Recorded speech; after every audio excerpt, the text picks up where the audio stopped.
Nakatilaw na ba kamo sa pinakalamian nga lechon sa tibuok Pilipinas? Tana, kuyugi ko ninyo og atong bisitahon ang apo ni Bibis Lechon nga naa mahimutang sa Diversion Road sa Dakbayan sa Karkar.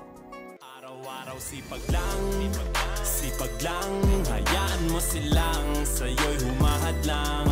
Wag ihinto, tuloy-tuloy mo lang, diretso lang kahit meron pang humarang araw-araw. Karong adlaw mag-round south ta, pero sa dili pa ta mo adto sa atong adtuan, muhapit usa ta sa Karkar kay para maniudto og atong bisitahon ang apo ni Bibis Lechon nga kini gipanag-iya og gidumala ni Mr. and Mrs. Hendrickwi.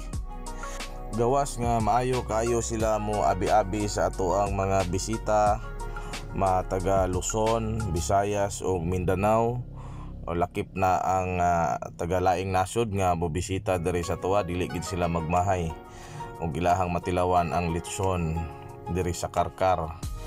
Kay gawas nga lamian, crispy pa kayo ang iyahang kubal o ang iyahang unod, grabe kay kayo kalami. Gawas sa lechon guys, naasad sila dugo-dugo ug uban pa nga mga putahe.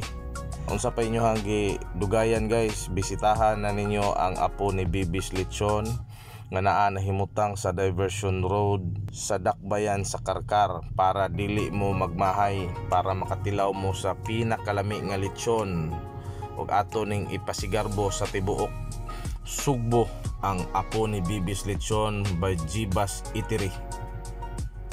Tara guys, suwaye na ninyo guys ang pinakalamian nga lechon sa tibuok Pilipinas.